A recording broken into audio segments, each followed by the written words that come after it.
I'm Richard Nichol, and I'm the chair of the Lotus 7 Club for Caterham and Lotus 7 enthusiasts. I'd like to welcome all our members to this webinar with Caterham Cars, and I'd like to thank the gentlemen from Caterham for giving up their evening to talk to us. We're also going to try and be a little bit different in taking a few snap polls through the evening. So let's have a go now. And not unsurprisingly, I suppose, in the lead is the K-Series, with quite a reasonable number of Duratec and Sigma owners joining us tonight. I'd like now to introduce Graham Macdonald, David Ridley, and Simon Lambert. So over to you, gentlemen. Certainly, Graham. Thank you. Thank you very much, Richard, and good evening, everyone. I'm rather hoping that my colleague David Ridley will join us in a second. But you've got me for the next 20 minutes, so I'll try and finish just before 8 p.m. For a quick overview of the business. But before I start, I would like to introduce my two colleagues. So I've got David Ridley, who's my Chief Commercial Officer. David, if you can give us a wave, and Dave will be talking to you later. And I've also got Simon Lambert, who's my Chief Motorsport and Technical Officer, who I'm sure an awful lot of you will want to speak to later. Si, can you give us a wave as well, please? Thank you. So really what I want to do in this 20 minutes is just give you a bit of an overview of the business, of where we are, and taking into account one or two of the questions that I think you've already put to the club. Firstly, my biography. I joined the company in 2007 as the finance director. And I was there until 2012, so I was there for 5 years. I'm a chartered accountant by trade, and I started my career, here's a topical news point for you, I started my career at Pontins, but I can honestly say I had no input into the list of undesirables that are no longer allowed to visit there just now. But in 2012, I was promoted to the role of Chief Executive Officer. And I've been there ever since. So that's 9 years and going strong, a total of 14 years with the business. When I took over as the CEO, the words of my great-grandfather was ringing in my ears, and he was an engineer, and I come from a family of engineers. And he always used to say, when the accountants take over a business, the business is doomed. So, you know, I like to hope that after nearly 9 years in the role, that we're not quite at that stage just yet. And hopefully with the numbers I talked to you about in a bit, you'll see that that's not the case. The business has been owned, for those that don't know, by Tony Fernandez, the guy who owns AirAsia. He's owned us for 10 years now. It's 10 years this month coming up for. And in that time, we've had some challenging and exciting times. I'm sure most of you are aware that we've been through the whole episode of Formula One. We also commenced a joint venture with Renault, both of which probably didn't end the way we would have hoped they would. But you know, at the same time, we've managed to keep this business safe and secure, and hopefully we'll move it on into the future in a positive way. Last year, obviously, was a strange year for everyone. And indeed, you know, 2021 started that way as well. We had a year that obviously results-wise didn't turn out as we'd expected.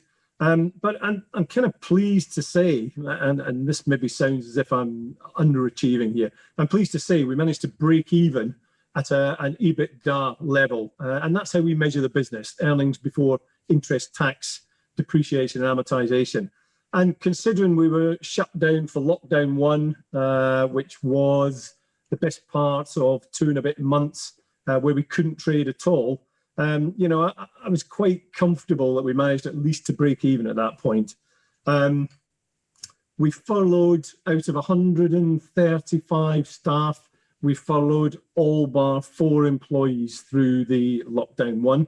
The 4 directors continued to work in a full-time basis, it turned out to be, although we agreed amongst ourselves that we would pay ourselves a part-time salary, because it was important to us that whilst our staff were on furlough and suffering the consequences of that, that we too would take some of the pain. So we took that and carried on through. It was a bit of a shame because 2020 followed on from what has been probably one of the most successful years in modern times for the cars in performance-wise. And in 2019, we actually achieved £625,000 EBITDA profit, which for us is the biggest number we've had. However, if any of you have been smart enough to look at Companies House, you will see that that actually transpires into a mere £137,000 of net profit. So once you take into account interest and depreciation and all those sort of things, it pretty quickly disappears. So I think it's safe to say that we run this business very, very tightly and pretty much on a shoestring. We have received no funding from Tony Fernandez whatsoever. So everything we do within the business has been funded from cash that we have earned in the business. So, you know, I just want to dispel any rumours or any thoughts that people think, you know, Caterham Cars are this big corporate making loads of money, paying the shareholders lots of money. The shareholders have not had a penny out of the business, but at the same time, as I say, they've never invested in us. So I'm quite proud of where we've got to over these years. During the furlough, or during the lockdown one and furlough, as I said, we furloughed all bar 4 employees. Darren continued to sell parts. We managed, when we came out of lockdown one, to run a full race series, albeit with an awful lot of rejigging. And I think Simon had some sleepless nights there. But we managed to run a full race series before we entered lockdown 2. Indeed, I think the last race was the weekend before we went into lockdown 2. And Dave and his team continued to work remotely from home. And would you believe we had our best used car sales year in recent times as well, which is bizarre. And I think that probably boils down to the fact that a lot of people were stuck at home. They weren't spending money anywhere. And maybe some of them felt to themselves that, you know, I'm sitting with a little bit of money in the bank. I've always wanted to buy a Caterham, therefore I'm going to go out and do it. So, you know, it was a funny mixed year, really. We broke even, which, as I say, I'm pleased about. Nowhere near where we wanted to be, but, you know, here we are. We survived. And we've come into 2021 with a 10-month forward order book. So lockdown 2, we didn't have to lock down. We were classed as a business that had to continue running using the premises. So I had production staff, warehouse staff in the building at Dartford. But what we did do is we changed our working practices for many of the back office staff, indeed for many of the management and for the office staff. And in that they now predominantly work from home. And since we've been in this latest lockdown, which I'll call lockdown 3, pretty much all of those that don't need to work in the factory are now capable and are working from home. And we are seeing the business continue to trade and run very effectively in that way. So I am sure that the pandemic and the lockdowns have changed the way that we will operate into the future, and I can only think that's a good thing. And I certainly know there's a number of my staff that commute long distances to come to work. I think they've found the being able to work from home a little bit of a relief. On the other hand, I've got staff who are working at home who actually say to me they can't wait to get back into the office because they miss the office environment and they miss the interaction. So you know, we will certainly see some changes coming out the back of that. Brexit, what can I say about Brexit? I have to say, probably into the start of 2020, before we knew anything about the pandemic, Brexit was the biggest issue we faced. We had nervousness amongst our European friends, particularly in Germany. Our German dealer was particularly nervous about what would happen with Brexit. And indeed, some of our French dealers were worried, mainly about import duties, because no one was really clear of what would happen there. bizarrely, as it's happened, and I don't know whether it was a good thing or a bad thing that we were in a pandemic, it kind of took some of the concerns, I think, away from Brexit and refocused them elsewhere. But as I said, we have a 10-month order book, and that is driven mainly by our European and export market. David and his team have had a boom year with our European friends.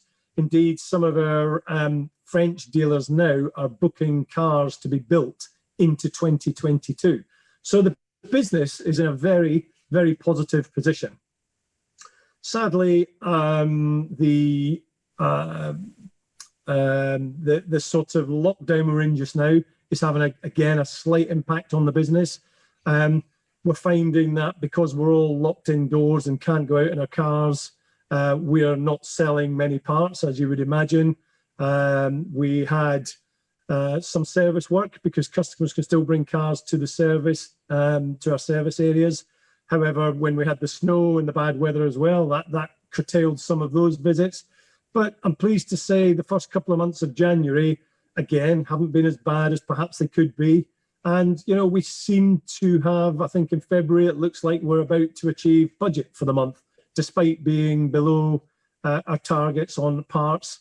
But because we've overproduced on our new cars, we're ticking away fine. So the business, and I'm quite proud of this, and my colleagues should be as well, because we've worked particularly hard, and so has everybody really. We have got a strong business coming into 2021. We cannot wait for the pandemic to end and the lockdown to end so that we can all get out in our cars and we can all go racing, and we can all make use of the cars we have in the garage, which I'm sure have probably been polished to within an inch of their lives. But as a business, we've got a strong footing moving forward. The reality, though, is, as I talked about the results for the business, even though we may make a strong EBITDA performance, which is effectively the cash that goes into the business, we continue to battle to keep our cars road legal, particularly in the EU and the export markets. And I'm sure we may touch on this in more detail going forwards. We spend an awful lot of time and an awful lot of money trying to just maintain the cars' eligibility for road use, if you like. Problems, legislation is getting tougher. EU legislation particularly is getting tougher, and I think we will touch on that, I'm sure, later. And, we had to go through a couple of years ago, WLTP. That was a whole new emissions testing for us and other manufacturers. And when we have to do something like that, it's into the hundreds of thousands of pounds worth of cost and development. So the fact that we make modest profits internally, or modest EBITDA results, which is the cash generated in the business, that is being regenerated to ensure that we can continue to sell cars and continue to keep this business viable. What are the highlights over the last sort of 9 years of my tenure as CEO? And I have to say, I have a number of highlights here that I'm going to blow my own trumpet about, and I'm sure a number of you will knock us down later. But I couldn't have achieved this without David, Simon, and Trevor, my CFO, and indeed without many of the staff. We've continued to improve the brand awareness. The brand now is stronger, I believe, than it has ever been. Testament to that is the recent show, the Grand Tour show, with our Madagascar car. I'm sure you've all seen that. We are still just that little car that's built in Dartford, and yet we go up and compete against the Bentley and the Ford. And in my mind, we beat them. The Ford made it through, or the Bentley made it through, but it was cobbled. The Caterham made it through without any issue at all. So we've continued to improve brand awareness. We continue to make small developments on the cars. And I'm sure we may well talk about this later. You will ask, why are we not developing new models? When are we developing new models? What new models will it be? But as I've already touched on, we continue to make small improvements on all the cars, just to ensure that we can continue to sell cars in the future. We had one of our largest motorsport grids in modern history, where we had over 200 registered competitors in 2019. And I think we were the single largest one-make manufacturer in the UK. We believe possibly even Europe in that year. And that's no small feat. As I say, we've posted the largest profits in the time I've been with the business, 14 years, albeit it's still relatively slim pickings for a number of people, or would be considered relatively small pickings by a number of people. And probably one of the biggest achievements we've done in my mind, which has changed the whole working practice and the pride amongst the employees. And this was, I'll hold my hands up, this was very much driven by David and Simon, and the two bean counters, myself and Trevor, were very reticent. But we switched back to cell build a few years ago. And that was an awful lot harder than we expected it would be. We had a line build that when we were owned, prior to Tony Fernandez, we were owned by venture capitalists. And the first thing they did was put in a line, a production line to build the cars. What we found was we were having tremendous quality issues. So one of the ways to tackle that, as Simon and David championed, was to put us back to cell build. So we now have one man building one car. And it highlighted to us as we did this how much the workforce had been de-skilled. So we've had to go through a reskilling exercise, and I think we're there now. Now each of the builders has their own name on the car, and anyone that's built a car in the last, has purchased a car in the last 3 or so years, maybe 3 or 4 years, you will see under the bonnet on the footbox, there is a plaque with the builder's name. And the builders take great pride in what they do. And we have seen the quality increase tenfold. It's been fantastic for us and the business. Part of that, many of you will know James Attry. We brought James back on board a couple of years ago. He'd been an engineer with us for many years. He decided he wanted to try work for Porsche in one of their service centres, and decided after 3 years that he missed Caterham so much he wanted to come back. We saw an opportunity there and asked him if he would come back as production manager. And we have seen the production facility turn corners and improve, as I say, tenfold under James's direction. It's been a breath of fresh air for me. It was why I've got a high forehead and grey hairs up to the point James came back, and we're now seeing that cars are going through the production facility on time to have a high standard of quality. And all the guys out there are taking great pride in what they do, which is a tremendous feat. And I have to thank Simon and David for persevering with that, because I can honestly say Trevor and I were very reticent to go back to that being beaten counters, as I referred to earlier.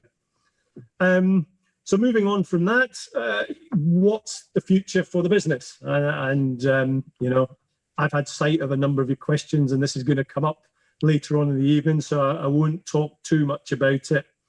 But I believe throughout the time, and I think even in Graham Nairn's time, and definitely in Simon Nairn's time, there was always a belief that the humble Caterham 7 would come to the end of its useful life, because it would get legislated off the road. Funny enough, recently I just rewatched a series called, and I'm sure most of you have seen it, it's on YouTube now. It was a BBC Two documentary called Survival of the Fittest, and I watched that. And back in 2003, one of the Reynard's engineers said they reckon Caterham, if they didn't have a new model back then, would be history within a couple of years. And here we are 20 years later, still building that humble 7 and still keeping it road legal, and we're all still enjoying it, whether it be on track, in racing, or on the roads. And I'm really proud of that. So I think I said I'd be finished just before 8. I was told a minute ago I've got 3 minutes left. So I think that's me just about come to the end of my speech now. I'll thank you for listening. I'm sorry if I've bored you. And I'll hand you back now to Richard and thank you very much for your time. Graham, that's really informative. I'm going to break with the running order. I'm going to throw a really difficult one at you now and ask you to give me a 5-second answer, which is David Morrill and several people want to know, what's the significance of the drum kit in the background? Okay, so I am... You got 5 seconds. I'm approaching 57 years old, and I've always wanted to learn to play the drums, and a surprise Christmas present was a drum kit for me. So I'm trying to learn the drums very badly. It's just good I'm sat in an annex that no one can hear me when I'm thrashing away at that at night. So that's what it is.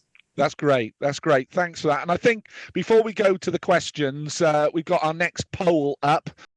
Graham, can you give us a drum roll? Do a drum roll. So yes. So very quickly, what it appears to be is, when should Caterham make an EV? And it's between when forced and soon it's coming.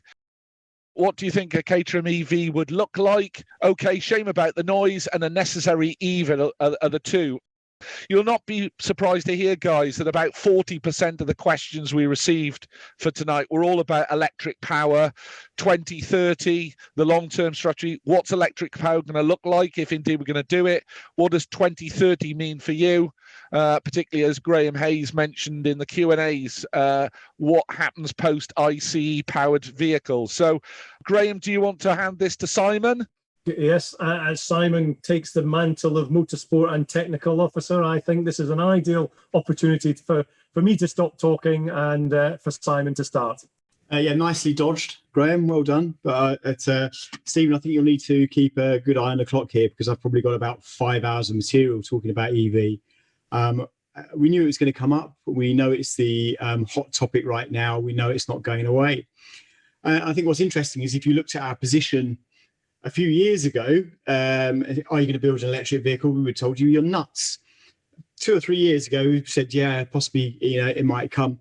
Today, it is an inevitability. But I think things have changed in that view. Rather than looking at it as being inevitable, is to look at it as being quite exciting, actually. I am excited genuinely about it, and that's why I get to talk about EVs quite a lot. So let me tell you why. And we'll cover off a couple of one of the big evil parts of it, if you like, is the noise. We are going to lose the noise, and there's nothing we can do about that, because it shouldn't be artificial. I apologise for that. But will future generations like the noise of internal combustion engines? We don't know. We do, but people coming up behind us might actually consider them noisy and unfriendly.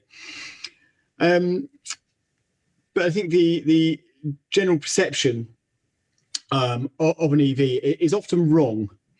In terms of the drive experience, which is all important to us and in our product. And I think what people get hung up on is when driving, apart from the noise, is the fact that they're sort of used to a car which does things for itself is an automatic. And when you're driving an automatic, the car is taking a degree of the control in terms of the gears. And automatics are rubbish, because they can't see the corner that's coming at you, and they can't decide what gear you should be in. And that's one of the beauties of being in a manual. Now, I've always felt that that wouldn't be a problem in an EV, because you've got 100% of torque from 0 RPM. So that means you are always in the perfect gear. That's the theory anyway.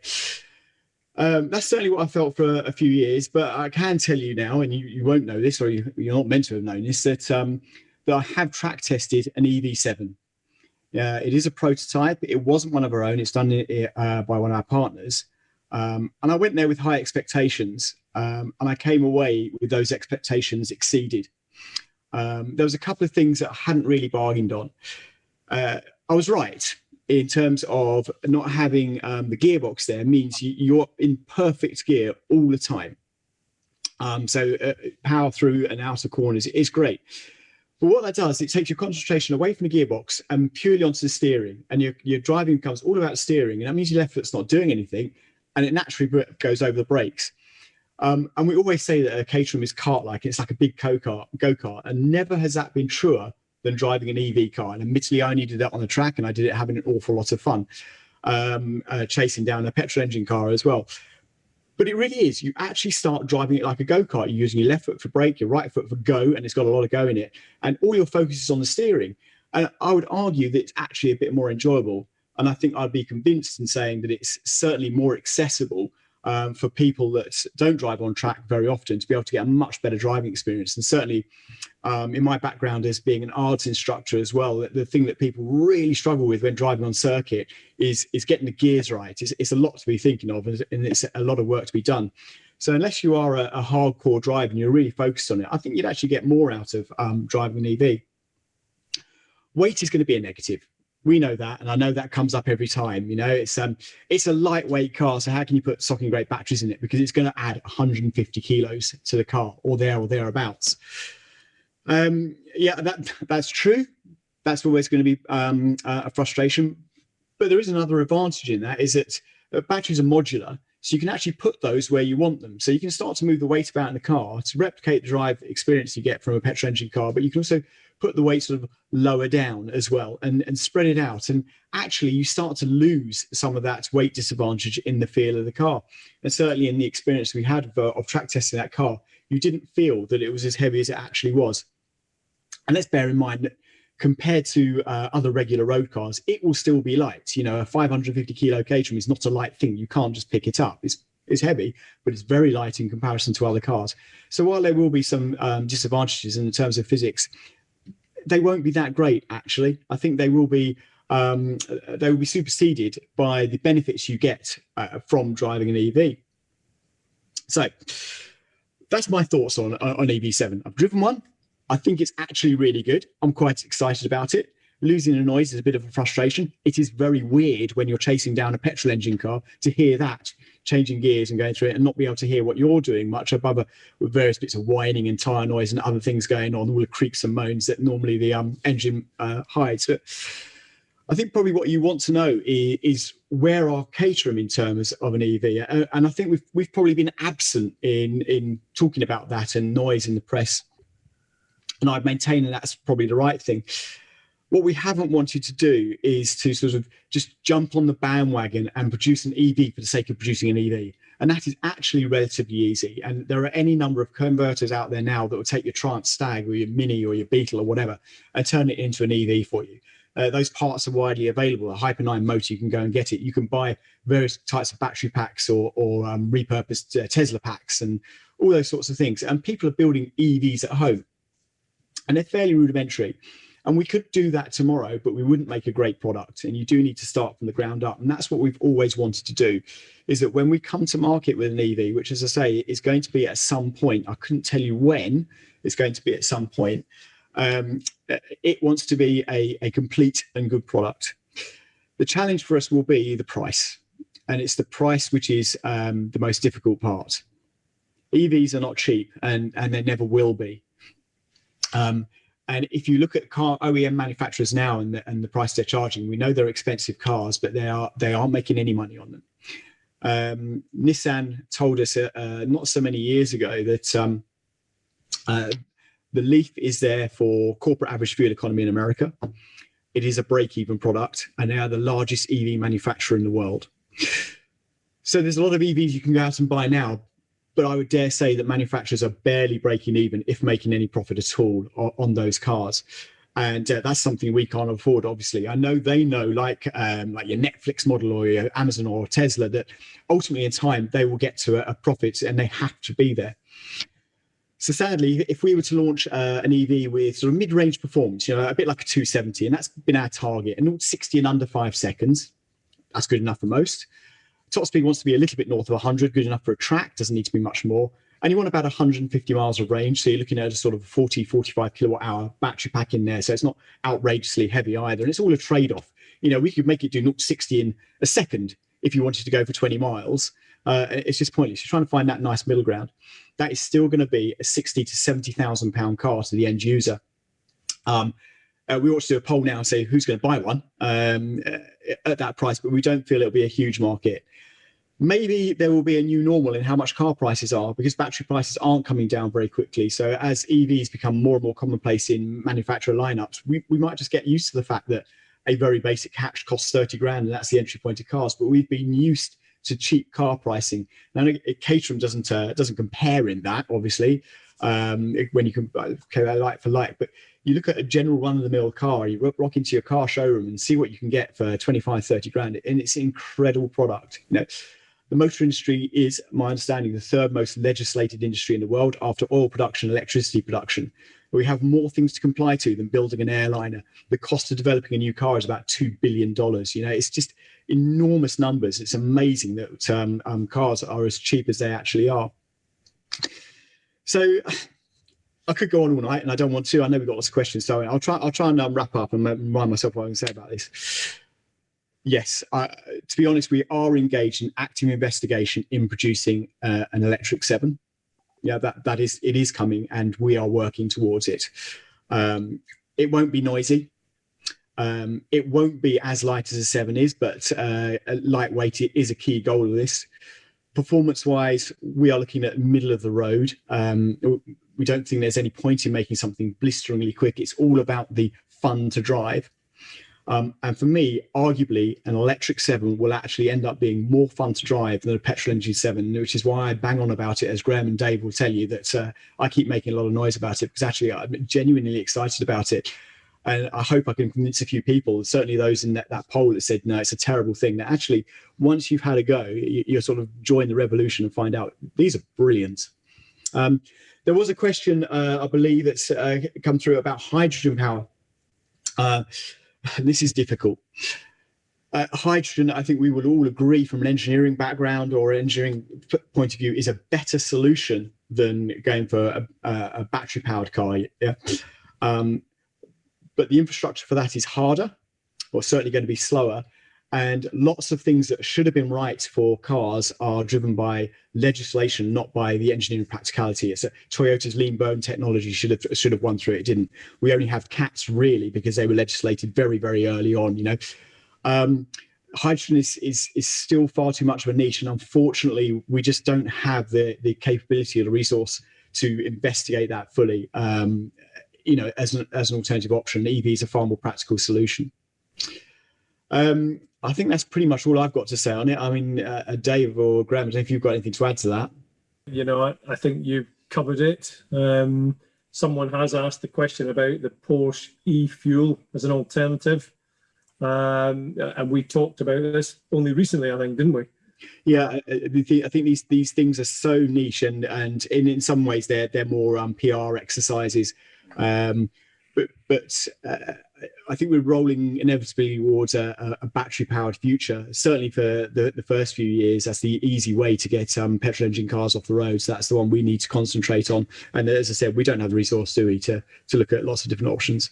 And the other thing, Simon, I don't know whether you want to answer this, but I see Matt Walton said, a Caterham EV, I'd be expecting to go much faster 0 to 60 than the IC engine. So I don't know whether you want to answer that one, Si. If that's what you want to do, I'm sure that it could be tuned to do that. But to say you'll be doing it for very short bursts, and the novelty of doing that will wear off very quickly, because actually by that time, a lot of us will be driving EVs as regular road cars, and we'll know that a 0 to 60 blast in 3 or 4 seconds. It's fun once or twice at the lights, but after it becomes a norm, it's nothing special. So as long as we're about there, then we feel that enjoying the drive is more important than just sitting in a straight line and pressing the button and going for a few seconds and then burning the battery out.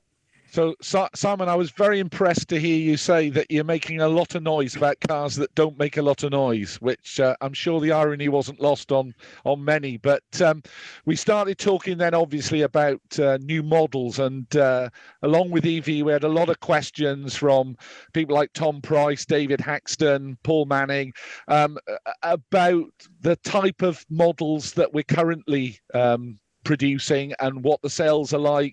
Are we going to look at plans to replace the 160 in entry level? So I wonder if David Ridley, if you want to come in now. I know you've got some interesting information about the model lineup, and I'm sure most people will be interested to hear that. If you're on, Dave, I don't know what your internet's like.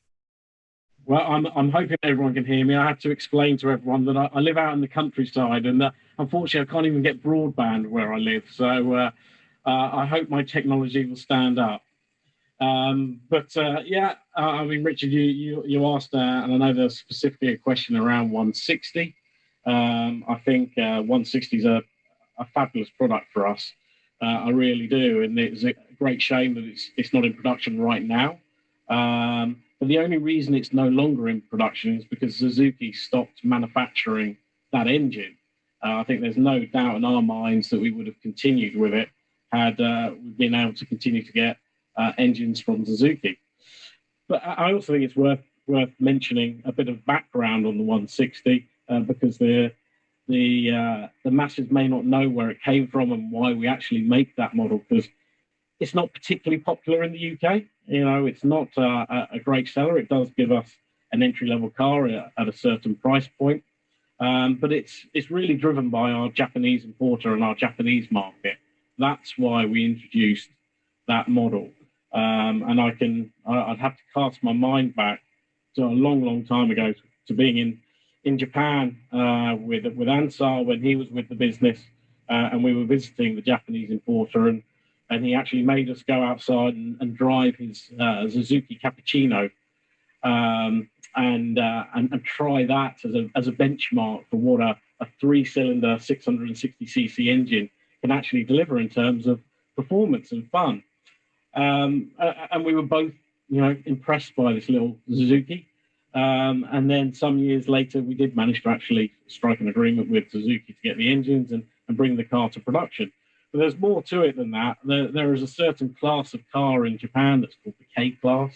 That allows certain tax breaks. It's advantageous in terms of parking in Tokyo because you're not required with a K car to have a parking space, which otherwise with a normal car you're required to do. And to meet the K car class, we had to actually change the dimensions of the 7 ever so slightly. So that is why the 160 has the narrower rear wings on it. It wasn't just a visual change for change's sake. It was something we chose to do because it met the legislation. And that means we can sell the car in Japan, say, as a K-class car. That demand still remains in Japan. There is absolutely no doubt that there is an appetite for that model.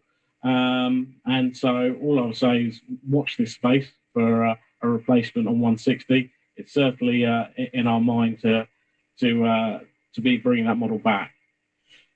Above and beyond that, in terms of other models, there's nothing particularly on the horizon that I'm in a position to mention today. We are forever trying to reinvent the wheel with the 7. I think everybody will understand that. We're forever trying to come up with new ideas so that when we do these polls with you guys, it's not just a list of people who have got crossflows or K-Series, and K-Series being, I think, the most popular engine that was listed at the start of this evening as the poll. We want to give you guys reasons to change your cars.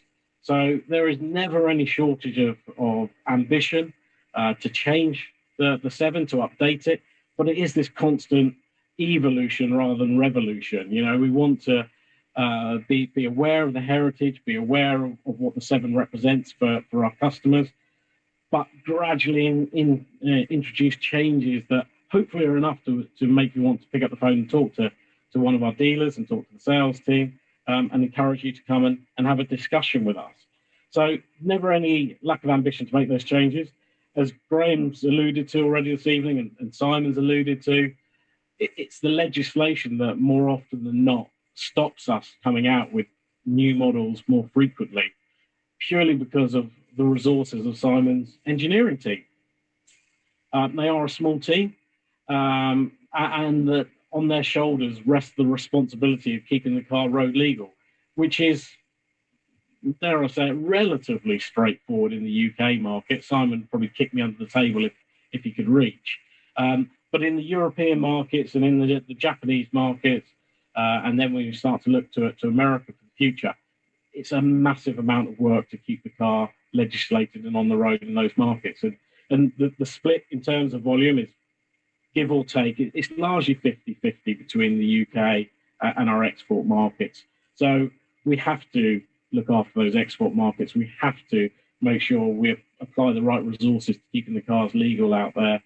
The fact that we've achieved EC Small Series in Europe and we've maintained that status now for a good number of years, I think is full credit to the engineering team. And it's a constantly moving challenge. The goalposts do constantly move on on the legislation to allow us to continue to keep the cars homologated, whether it's emissions or something else that changes, and we have to constantly change.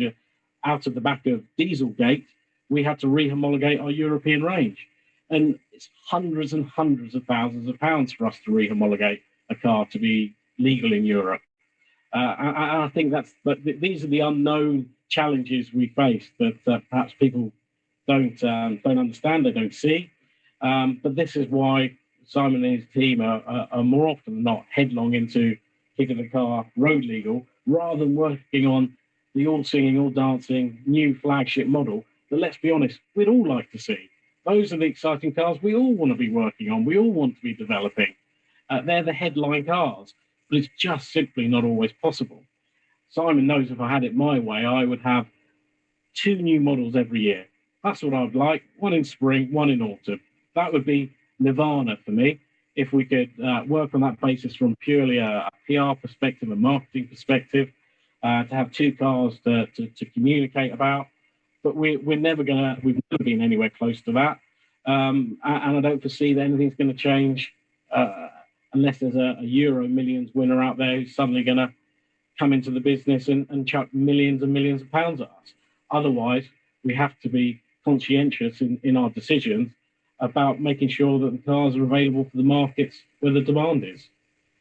David, thank you for that. It was really informative. Can I'd be remiss as the host and chair of the Lotus 7 Club if I didn't throw a difficult question at Graham. They've all been far too easy at the moment. So we've had an awful lot of questions from various owners wanting to know, and Peter Salier, Andy Johnson are just 2 of the on Richard Horner. The availability of parts at Caterham, that always seems to be a problem. So what's the issue there? Can you give us some enlightening words, Graham?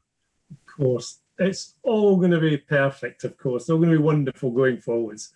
No, funny you should say that. I saw those questions actually bobbing up. And the reality is we have, like everything at Caterham, we had a very small supply chain team that pretty much focused on ensuring we had parts as best they could for the production line or for in production, and I think that was to the detriment of after sales. So what we'd find was, they would have a demand report that said they need to buy 50 bits for the next 5 weeks because we need these 50 bits. But nowhere was it flagging up we needed 10 bits for after sales because someone had ordered it there.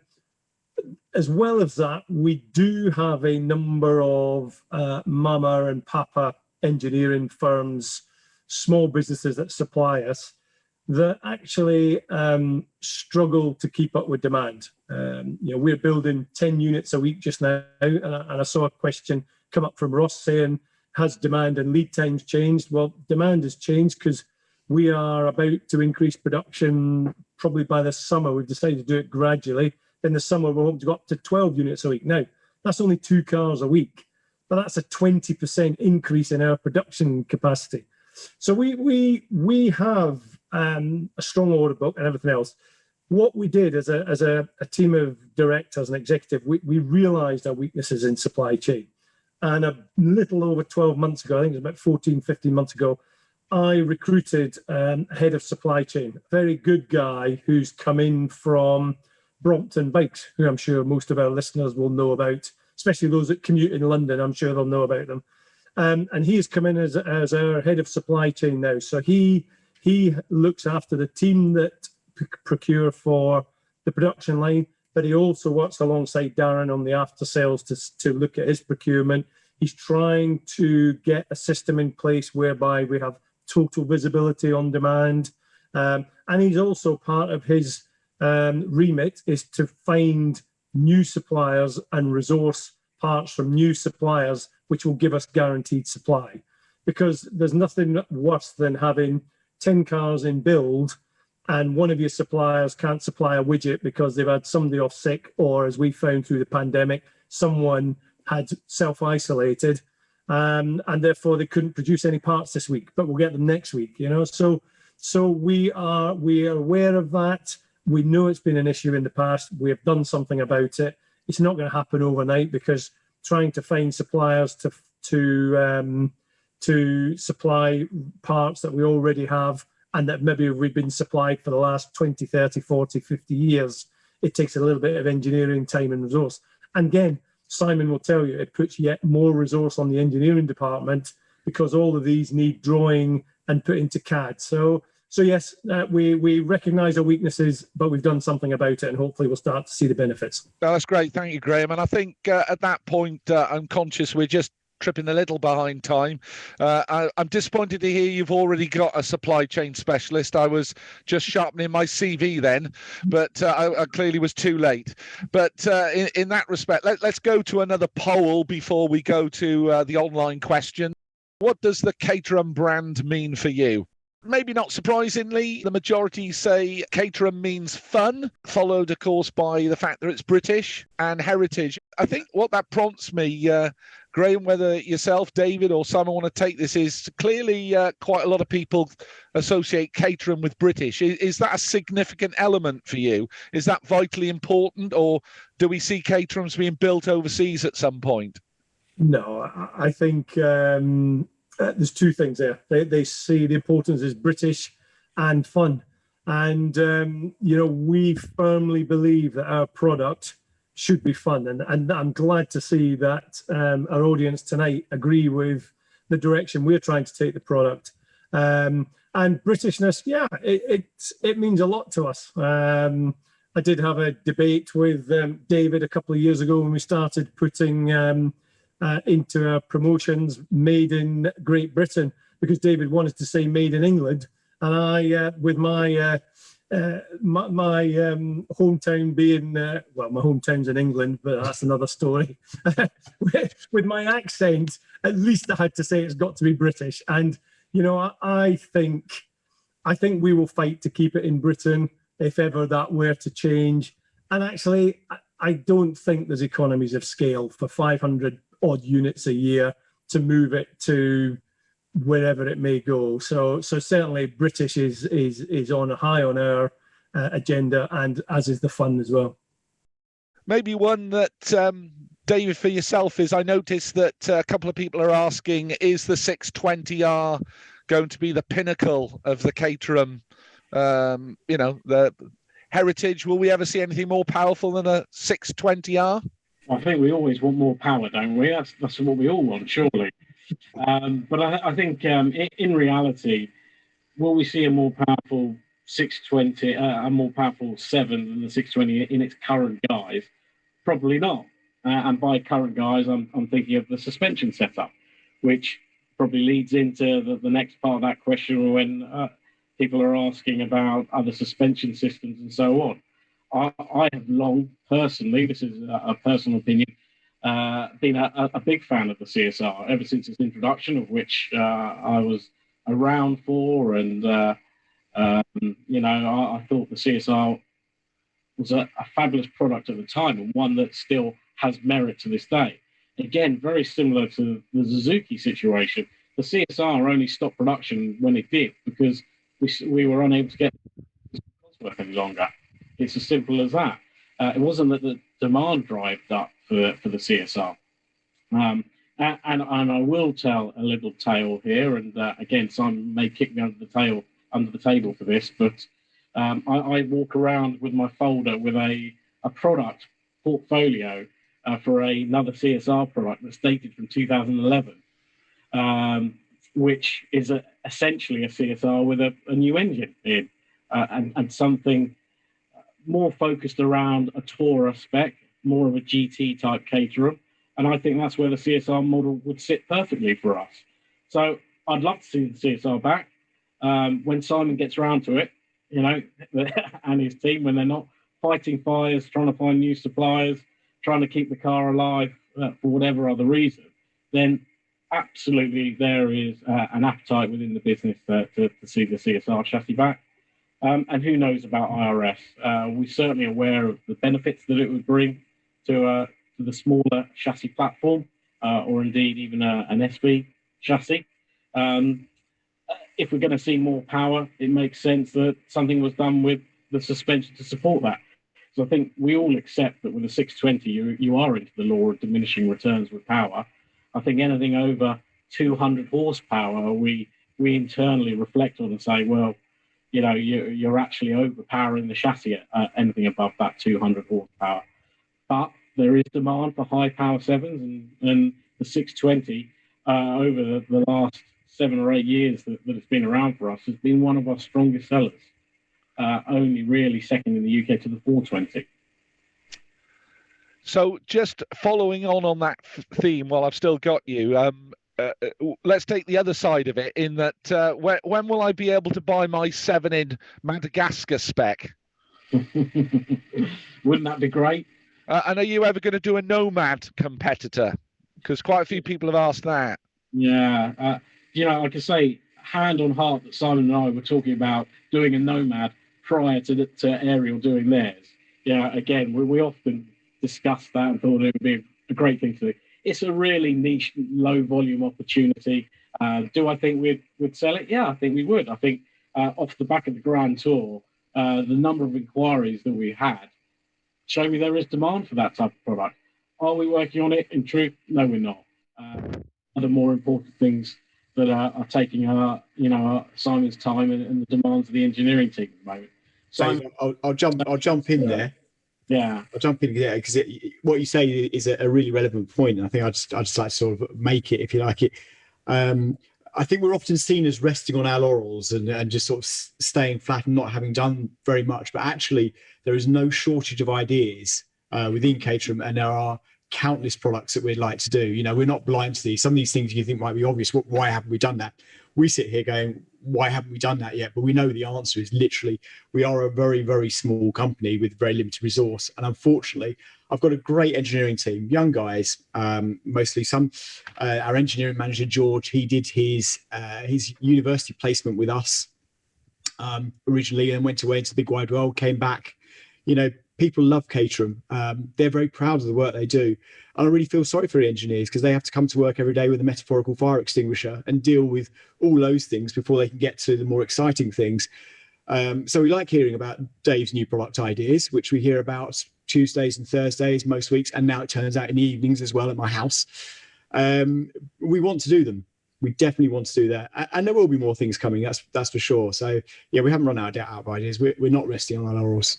Excellent. I'm not sure who to throw this one to, but a number of people have asked, maybe for those of us with slight less deep pockets, are we going to see Caterhams in kit form ever again, or the ability to buy them as an engine or gearbox less component kit, or are those days gone? If that's a reference to starter kits. Yeah, it would be. That's a fairer point. Yeah. Yeah, okay. If it's a reference to starter kits, then the honest answer is, at the moment, no. There are no plans for it. We are a demand-led business. You know, we try to react to what the demands are, and demand simply dried up for that type of product. We still see a reasonable amount of demand for CKDs in the UK. It is only the UK that we supply kits to. It becomes really challenging, and not least, legislatively challenging to sell kits overseas because you simply wouldn't get the cars registered. So kits, I see absolutely no reason why CKDs, complete component kits, will ever, depart from our business model unless we can't do it any longer, unless, the laws dictate that. We certainly still have, say, plenty of demand in the UK for them. And if anything, during lockdown, we've seen a real upturn in demand as people are now stuck at home, whether it's because they're stuck at home on furlough or they're now home working. But there has been a significant increase in demand for kits in the last 12 months. Excellent. Thank you. If I can just move, obviously a lot of people use their cars for racing, and I know, in fact, the three of you do at various times. But Mark Lawrence was asking, do you have any long-term expansion plans for racing series?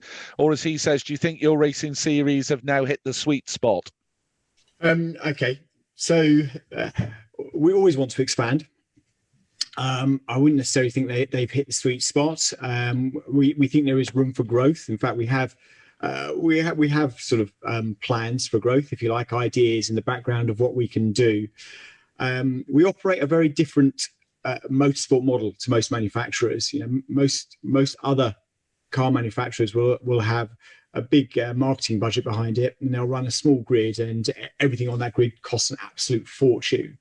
For us, it's always been about a numbers game. Is having just a lot of cars there, and they will generate the business for us in that way, in terms of breakages, to be completely honest, but also in upgrades and then future sales, because people want to be part of a big grid and a big organization. And we sold over 1,200 Academy cars since it started in 1995. It still is around 50 new cars every year, which is well beyond anything anyone else does. And every now and again, when we're sort of struggling to sell those last few cars, you're in the sort of low 40s, and we're discussing what it is, you have to have a reality check and remind ourselves of just how successful Caterham Motorsport has been or is. The car lends itself brilliantly to racing. It's a very durable car. It's very low cost to fix, and the racing is epic. I'm surprised Graham hasn't shared his video with us yet of his Spa win. But I've got it here. All right, good. That's good to know, Graham. Yeah. But as an illustration of how great some of the races are, I like to take us back to one of Graham's races 2 years ago. Graham, Silverstone National, first round of the year. If we add the winning margin up for 7 out of 8 races, now one race the guy ran away with it, but add the winning margin up, all the winning margins, and it was 1.1 seconds. Now in Graham's race, in the 270 race, going into the last lap, if you were 3 seconds behind the leader, you'd be feeling pretty good about yourself in most championships. You're not doing bad. You're only 3 seconds off the lead. In that race, you would have been in 27th position. Now, admittedly, there was no way those cars were going to get to the end, and there was an almighty accident. Yeah, was it your fault, Graham? Wasn't my fault. It wasn't your fault. It wasn't. Yeah, aren't they all? Yeah, but it's still great racing. There's nothing that compares to it, and we are largely lucky that that's around the car. It's not anything necessarily special that we do, but we provide really good support at those race meetings. Darren takes an articulated lorry with 150 grand's worth of parts. That sounds like a lot to us, and I hope it sounds like a lot to you. In other racing, when we talk to the teams that do GT, well, that's like a bonnet and a door of a GT Bentley, and that's it. But the truck is packed out. We'd certainly like to add more series. I don't think it's a secret that we would like to add more levels to our championships, particularly for older cars, and also for a more relaxed, sort of more gentleman racer as well. So there is room. And I'm sure some of you will remember the SPR sports prototype, the SP300R that we did many years ago. It was both a success and a failure. I think I'm going to be brave enough to say that. It was a good car. It wasn't the right car. It wasn't what was originally briefed, and there was a lot behind that at the time that we didn't know about, particularly Lola going out of business. But the concept was right. I would stand by that. And we feel that there is room for a championship beyond our current top level, which is now a national championship in the UK. So we want to grow sideways, and we want to grow up. And if we could have a lower entry point, we'd do that as well, but that's exceptionally challenging. So all we like to do is try and hone our Academy product year on year and just make it better and better value. And I think you'll find that anyone that's done the Academy on this call, or anyone you meet that's done the Academy, will tell you it's a fantastic product. It's our favorite. I know I'm very biased because of motorsport, but there's I don't know how many people are in a job where at the end of the year, one of their customers can tell them it's the best thing they ever did, and that is what happens to us in Academy. Excellent. Thank you very much, Simon. I think at this stage, most of us, maybe just me, could do with a little bit of a quick break, a swig of whiskey or Coke. So I think we're going to go quickly to the next poll. So what would make you replace your existing 7 with a new one? There are 2 polls here. If you scroll down, you'll see the next one, which is, would you buy a new Caterham solely online using the configurator to order? I did pick up, Graham, in the conversation while we wait for the poll that a few people have suggested that they could certainly trade drum lessons for a cheaper or maybe a significant discount. The I saw that before. I'll send on their details after and take my 10% commission as well. So That's fine. certainly. Well, actually, Graham, this is a bit worrying because the biggest poll answer initially is that, well, nothing's going to make people replace their car because it's perfect. So clearly, despite what Black Chat says occasionally, you do produce perfect products. And I see that, secondly, that most people still like the chance to come and poke you in the chest and look around a showroom before they particularly buy their vehicles. Although you might be encouraged by, you know, a fair number of there who are saying maybe. I think you're very proud, quite rightly, of the configurator. I don't know if you want to pick that up. Yeah, I think, you know, that was something Dave and his team canvassed for to invest quite heavily in, and we did. And indeed, we, especially through the pandemic, I think it's been invaluable. People have ordered their cars straight from the configurator. I believe, and it's only my opinion, I haven't canvassed this with my colleagues, that this is the way the world is going. You know, we still like, because we're of that generation, to go in and kick tires and poke the salesman in the chest. But, you know, I think the younger generation coming through are happier to buy things online. I know certainly during the pandemic, my Amazon account has gone into meltdown on occasions. And, you know, whilst a car is obviously slightly bigger, a bigger expenditure than a new set of drumsticks or whatever I may buy on Amazon, I think it's the way the world is going. And, you know, I think our configurator is an exceptional product, and it helps people do that, and people will use it to buy. So it's interesting to see that there was quite a large proportion of people that said they may buy it from the configurator. Great, thank you for that. Just moving now something closer, obviously, to my heart, and that's particularly the relationship between the company and the club. I don't know how we describe the relationship in the last few years. Rocky, bumpy, going through turbulence. I'll let other people think but we like to think we pride ourselves with the relationship that we enjoy with Caterham Cars. And I think most of us would think of ourselves as ambassadors for the mark, as Chris Proudlove has said here. As custodians of the company, how do you believe we as a club can help or support or enhance what you do with the car going forward?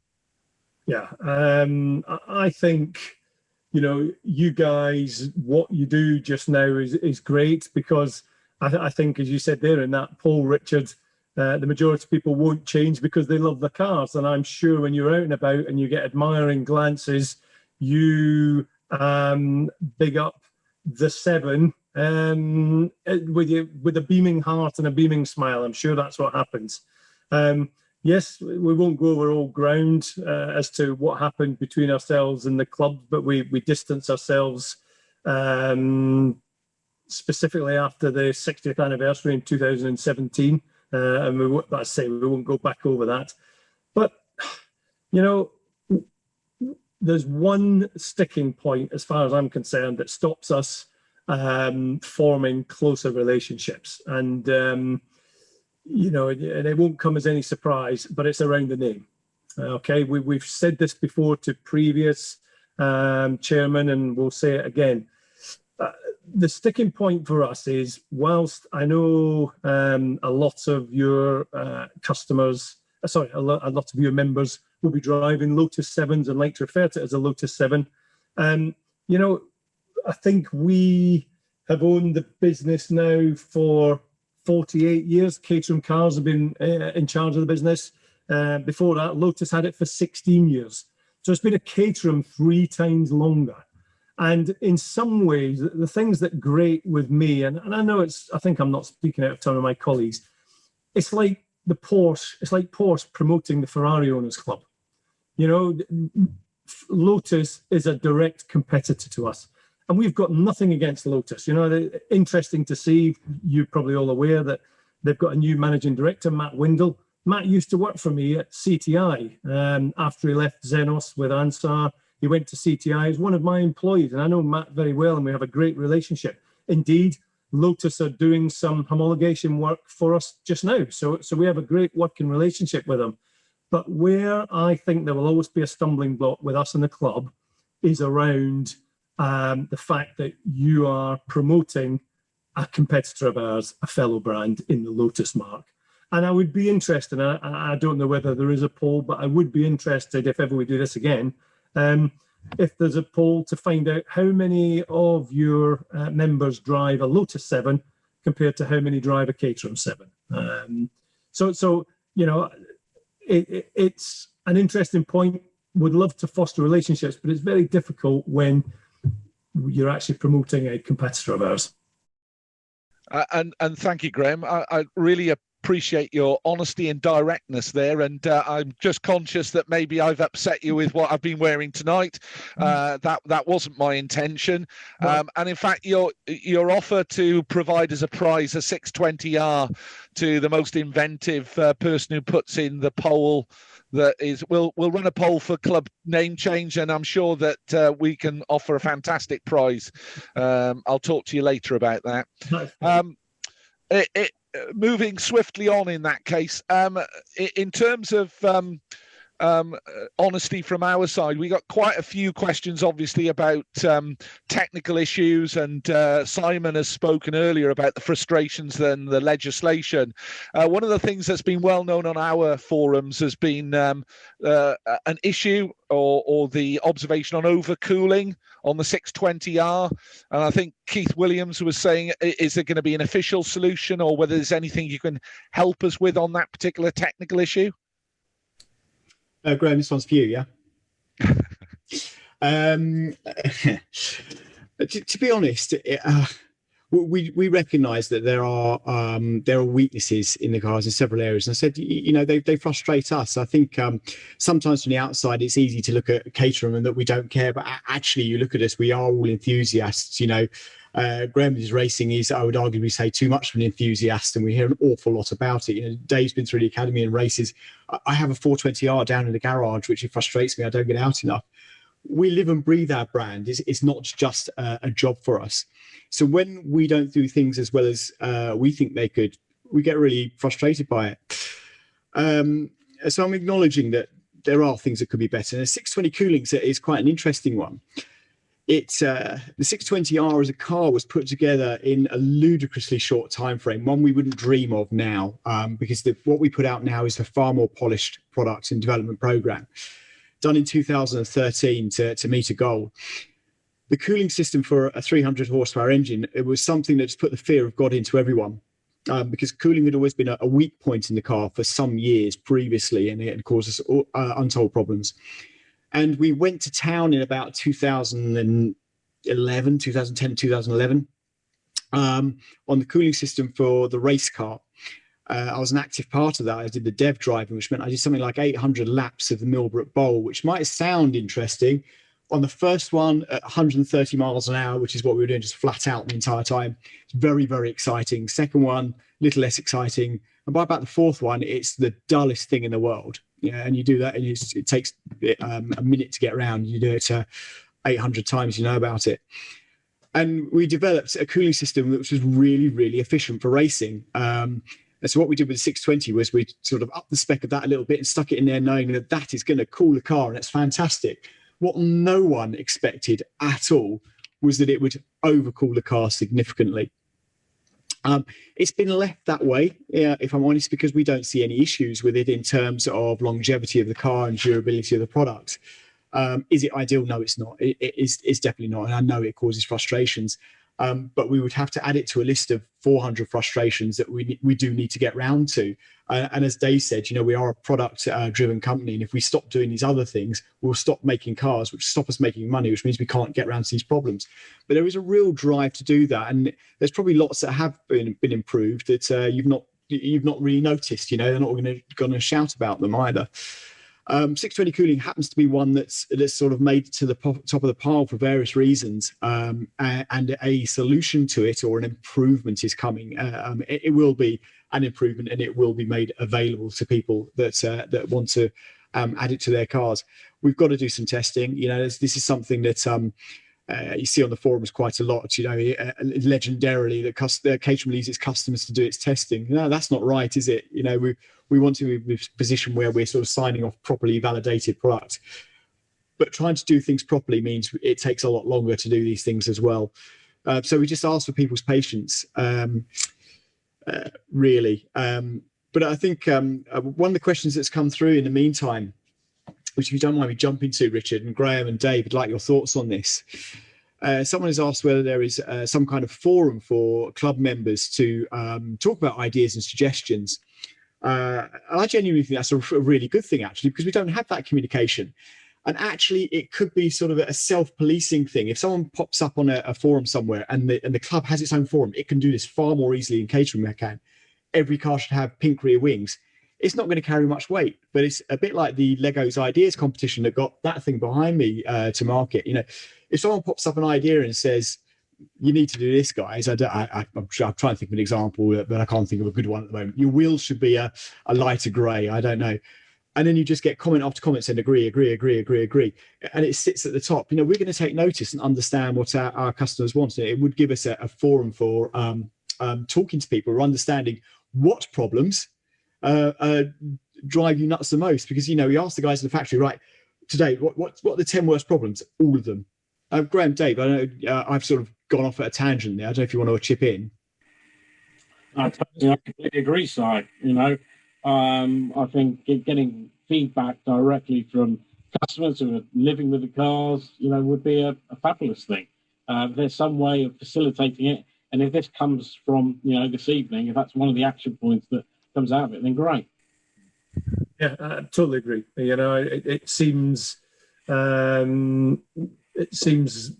no-brainer as to why it hasn't been done here before, why it hasn't been done before. But I think, as Si said, it almost needs some way to focus it and push it through to us, rather than just 100 different emails coming in with different things. But yeah, certainly we'd entertain something like that, Richard. So I suspect, thinking what most of the members are thinking, that's probably the one thing that's going to fall on me to rearrange. And thank you very much for giving me that little job. But I think it's an excellent idea, and we can certainly talk about it afterwards. In terms of sort of on a slightly more light-hearted, Graham, I'm hoping I can use this as an opportunity to get your help. We're going to have an annual general meeting this year, which is quite unusual for us. We don't have annual general meetings, and I'll face the thousands of our members who may or may not approve my chairmanship for the forthcoming year. But to drag them in, we're hoping to get a sort of star speaker or someone who may be able to talk at the AGM. I was thinking about you, Graham, but I was possibly thinking even higher, and whether you knew Chris Harris. I understand he may well have bought a Caterham recently, but I wondered if you could put us in touch. It'd be great to get Chris along to our AGM. So you know, don't. It's worth me trying. I think you're correct. Chris Harris has bought a kit and is in the process of building a 420R, I believe. You know, whether that's possible or not, the problem we find here is that these guys, and it was the same when we had Chris Hoy as our ambassador racing for us, you know, these guys command considerable sums when they go out, and that's how they earn their money, when they go out and stand up and present evenings like that. So whilst we got a bit of referral back and forth with Chris Hoy, we also got some from Chris Harris for our recent motorsport awards. They don't do it sparingly. However, certainly, you know, Dave has more contact with Chris Harris than I do on the commercial side. So I'm quite happy to bat that over the fence to Mr. Ridley and see if he wants to ask that for you. Well, we can certainly ask. I think you know, our relationship with Chris goes back a long time, and I'm sure there are a good number of people on here who remember that Chris raced Caterham back in 2002 at the Nürburgring in the 24-hour race. So Chris's affinity with the brand and his association with the brand does go back a long, long way. And it's great that he reached out to us during lockdown and wanted to get involved with building a 420, which is what he's doing.